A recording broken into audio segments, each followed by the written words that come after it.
Assalamu alaikum. I hope and pray that you are fine. We are here with the fifth episode of Roshni, the light.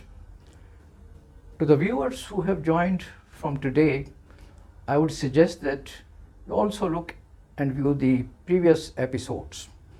The reason being that we are not discussing independent topics or independent sort of episodes or stories, not that. It's a continuous subject that is being discussed and will be continued the way it is, and that requires that you know that what was discussed previously. So I suggest you look into those. And I would also suggest that you send your comments so that we may have further improvement on what we are trying to do. Now, in the past we have talked about manners and behaviors. Actually, I use the word ikhlaq because primarily this was in Urdu, and then I started doing it in English.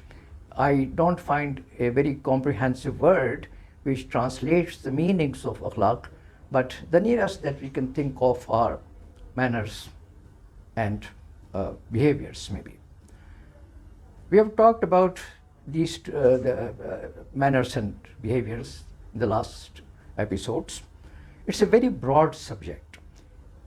Now I'm going to talk about another very important aspect which is also a part and parcel of manners, and that is truth.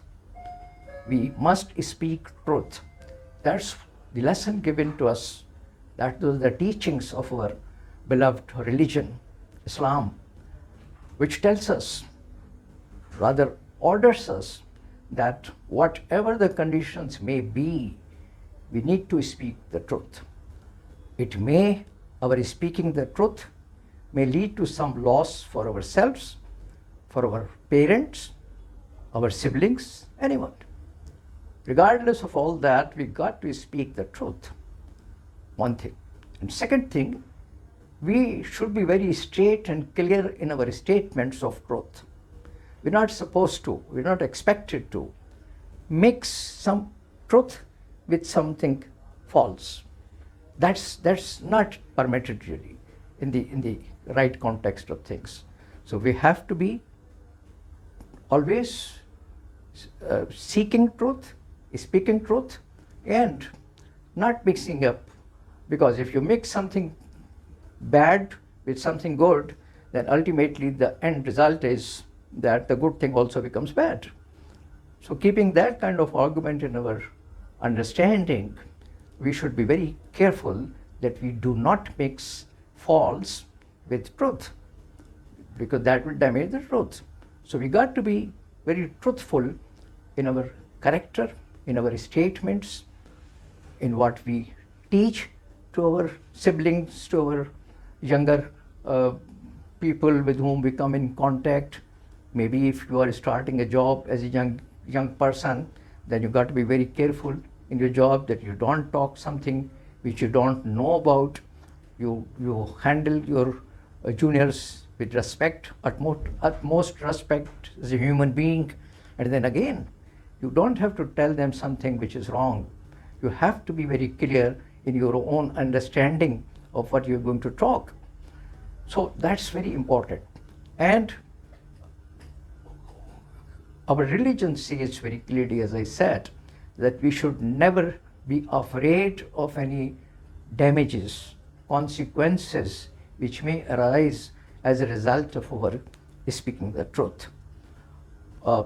If we look back, if we try to find out, if we read Islamic history or we look at some general history also, we'll find that there are many examples where people have spoken the truth, regardless of the outcome, regardless of the consequences. They were very straightforward people, very courageous people, because when you speak truth, it's not easy.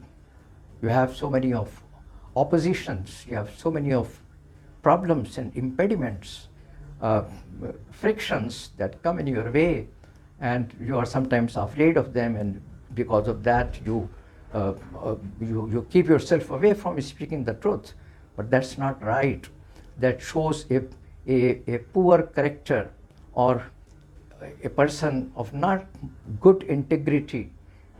So we have to build our character. That's the whole beauty of learning the manners and learning the behaviors and learning good things about ourselves, about our family, about how we build ourselves, how we build our family, how we build our nation and all that.